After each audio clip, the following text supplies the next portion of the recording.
Canada is going full anti-Trump, guys, as their Liberal Party has just elected former Bank of Canada Governor Mark Carney to become their country's next prime minister. Now, I just want to highlight here, Carney was voted in by his party, not by the majority of Canadians. And so basically, they're like Australia getting PMs that nobody voted for, just put in there by their party.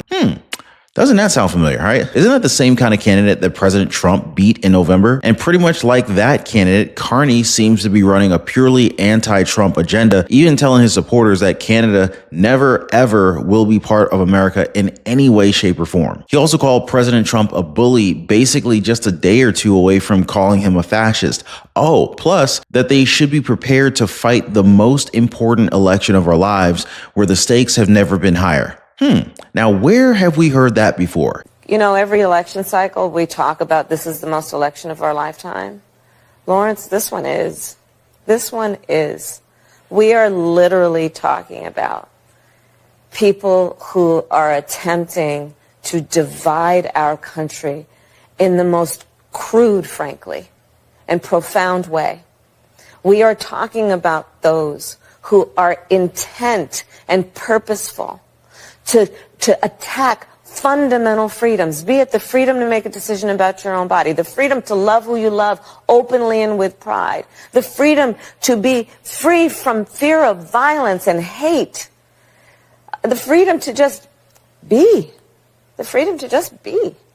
In fact, the opposition leader, Pierre Poilievre, is saying that Carney's just there to serve Justin Trudeau's fourth term in office, that it is the same Liberal team that drove up taxes, housing costs, and food prices, while Carney personally profited from moving billions of dollars and thousands of jobs out of Canada to the United States. But seriously, guys, have you talked to your friends from the Great White North lately? Because they seem to be taking Trump's tariffs personally. Signs are all over the country urging Canadians to boycott American goods. And even as Canada's Liberal Party moved to name a new prime minister this week, the tariffs, those are the things that are on the tops of everyone's mind. In Canada, these tariffs are the only story penetrating the news cycle. Now, Americans see it as more of a tough trade negotiation, but a lot of Canadians, they're calling it an unexpected betrayal from a nation that they've always held among their closest allies. I just hope it doesn't spill over to hatred from Americans in general, you know what I mean? So Trump's team is on it as they've been defending the tariffs on TV. Trade advisor Peter Navarro, he said it's just the U.S. asking for fairness from its allies and neighbors. Right now, he sees that we're in a period of adjustment where we impose reciprocal tariffs or when we impose tariffs that are designed to save American lives. Now, U.S. Treasury Secretary Scott Bessent warned world leaders not to follow the example of what he called a numbskull like Justin Trudeau. Otherwise, they could see similarly high tariffs from the United States. But what do you guys think? Is Canada looking to start a trade war with us? That's what we shall see in today's video, so stay right there, guys. We're going to go ahead and dive right in. But I got a question for you guys. Is Canada picking a fight with the United States, or is this just, I don't know, more liberal nonsense? Type Canada back off if you think they're making a huge mistake, or liberal meltdown if you believe that this is just another anti-Trump tantrum. I want to see where you guys stand. All right, guys. Now, our big story tonight is about Canada's Prime Minister, Mark Carney, the guy who's basically running on a radical left anti-Trump agenda. Like our own liberals here, Carney's called Trump a bully and even made his victory speech about our president. Here, watch, check this out. Carney is staunchly anti-Trump, calling him a bully. President Trump thinks Canada will cave in. We will never, ever bow down to a bully. Canadians will always stick together. And we won't stand by as tariffs hurt our workers and their families. Canadians need to remain united. Now, let me be clear. This situation, unfortunately, could not be more serious. And at times like these, we need serious leadership and a serious plan.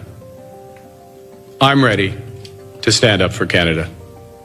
Who's with me? And in his acceptance speech, he reiterated this stance, standing strong on Canada's tariffs on the US until they are shown respect. The Canadian government has rightly retaliated and is rightly retaliating with our own tariffs that will have maximum impact in the United States and minimum impact here in Canada. And my government will keep our tariffs on until the Americans show us respect. Now, honestly, I don't see much difference between Trudeau and this guy. The two prime ministers are almost the same, except Carney's probably more dangerous since he's an actual adult when you talk to him, rather than a condescending teacher that Trudeau's been. And Carney's already started turning his country against Trump and the US, saying that Canada will never ever be a part of America in any way, shape, or form.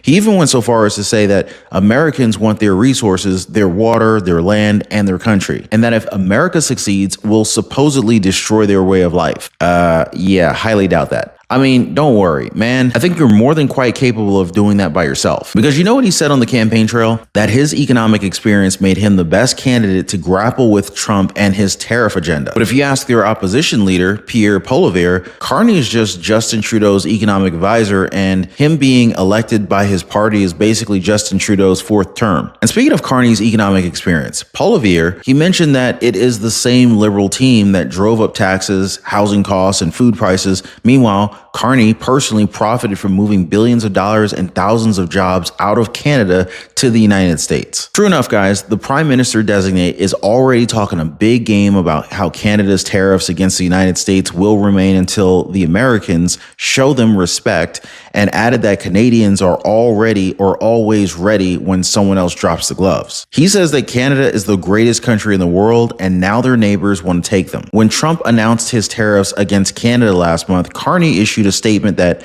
Canada will not bow down to a bully. They won't stand by as illegal U.S. tariffs hurt their workers and their families. Now, I don't know how he came up with the word illegal, because it's not illegal. It's legal for us to issue tariffs. Anyway, he went on to say, and as Canadians, they need to face this challenge as one united team. Well, we'll see if he lasts long, because first, they're already talking about an earlier national vote to get this guy out. Opposition parties, they're all for it. They've even vowed to force an earlier national vote through a non-confidence motion in the House of Commons against the Liberal minority government when Parliament is recalled on March 24th. They may not even need to do that, because local news outlets they're saying that Carney will likely call a snap election the week before March 24th, resumption of Parliament, with the voting day on either April 28th or May 5th.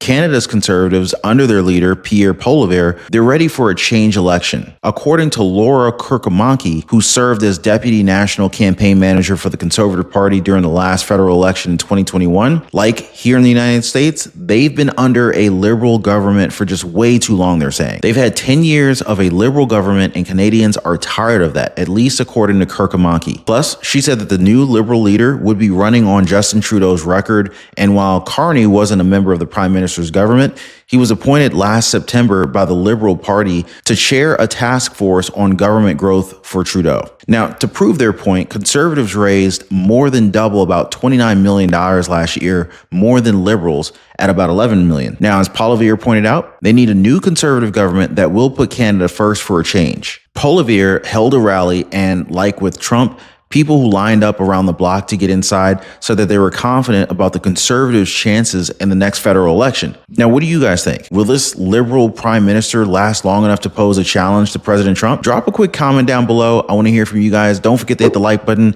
And if you guys are appreciating the discussion so far, don't forget to subscribe to the channel and turn on all notifications. Thank you so much, guys. Now, I've heard from people in Canada, and let me tell you guys, they're not happy about these tariffs. Signs are all over town telling Canadians to boycott American goods. I've even heard of a random sign saying their orange Cheetos don't impose tariffs. Now, for its part, the state-controlled Canadian news media is all in on bashing Trump and his tariffs, and is absolutely pervasive. So imagine a country in which basically every news channel is MSNBC, and you get pretty close to the situation in Canada. I mean, we don't really feel it here because Canada tariffs are at the back of the newspaper and in the D block of the news shows. We've got other front page news like the Ukraine war, Trump's battles with bureaucracy, and our own economic worries to contend with. In Canada, these tariffs are the only story getting to people, and their state media is basically painting it as an unexpected betrayal from a nation that they've always held among their closest allies. There's already a restraint on the relationship for many. Now, if you ask me, it's just one bad story away from turning to anger toward the American people. Not just the next 4 years of Trump's presidency, but even the next 4 months could fundamentally fundamentally change the relationship between our two countries. And we share everything from trade to a language to sports leagues. So something to watch out for, guys. Now, already Trump trade advisor Peter Navarro is playing defense and explaining how Trump's tariffs are basically just us asking these countries for some fairness. Here, watch this. And so reciprocal tariffs are April 2nd. What's happening now was triggered by border and fentanyl. I understand all of that. It's very simple. What's happening is now Canada is obviously hitting back. They're taking the liquor off the shelves. They're threatening electricity price increases. So they're hitting back, and that people are going to feel that. We are taking off car makers for a month.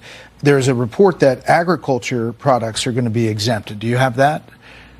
I'm not tracking that, no. No, okay. So we're making exemptions, but right now we're in a battle, right? I think. Look, we're going to be in a period of adjustment where when we impose the reciprocal tariffs or when we impose tariffs that are designed to save American lives, there's going to be segments like you just had with Mr. Ford, and they're going to rattle their sabers.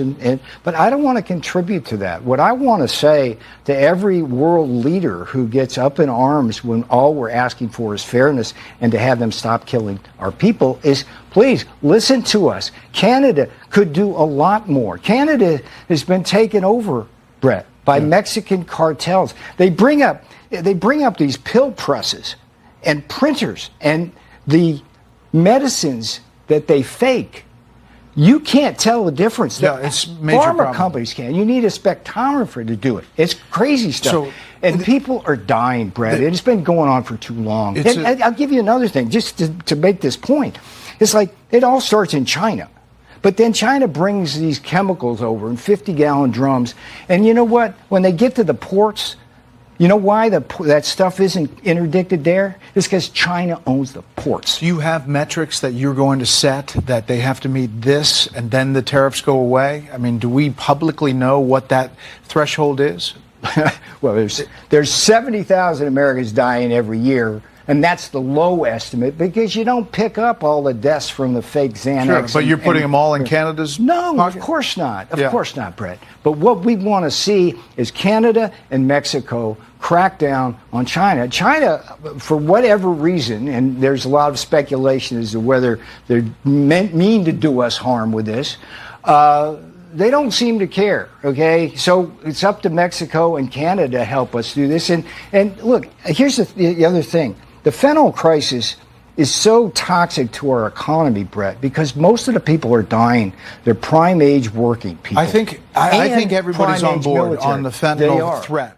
So like you heard, guys, these Canadian officials, Navarro says that they're going to rattle their sabers, but he doesn't want to contribute to that. And to every world leader who gets up in arms when all we're asking for is fairness and to have them stop killing our people is, as Navarro says, please listen to us. Canada could do a lot more. Canada has been taken over by Mexican cartels. They bring up these pill presses and printers and the medicines that they fake. You can't tell the difference. He pointed out how there's 70,000 Americans dying every year, and that's the low estimate because you don't pick up the deaths from the fake Xanax. Plus the fact that the fentanyl crisis is so toxic to our economy because most of the people are dying, they're prime age working people. So what they want to see is Canada and Mexico crack down on China because China, according to Navarro, they don't seem to care. So it's up to Mexico and Canada to help us do this. Well, guys, the great wealth transfer is in full effect. Our freedoms are being stolen, guys. Credit card companies are out to get us. And if you don't understand the game, well, you end up getting played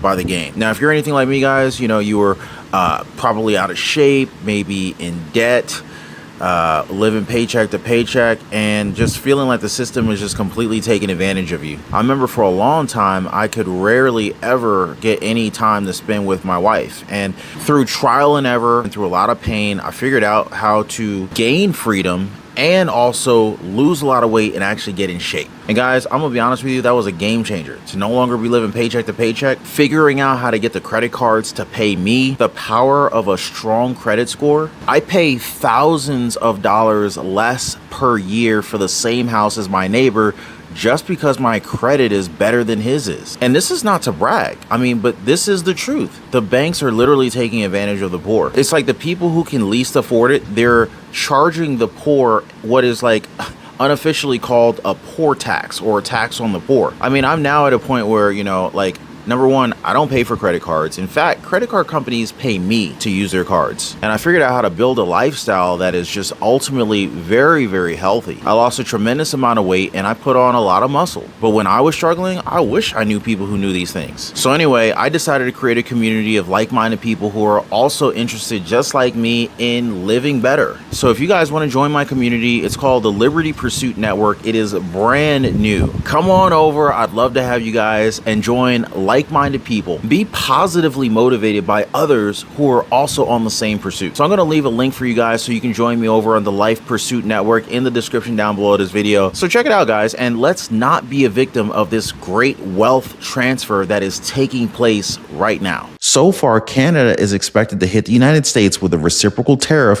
which would affect food items such as poultry, beef, fish, yogurt, and more, along with various textiles and furniture. U.S. Treasury Scott Bessent, he warns leaders not to act like a numbskull like Trudeau. His words, not mine, guys. But here, check it out. President Trump has said many times, tariff is his favorite word.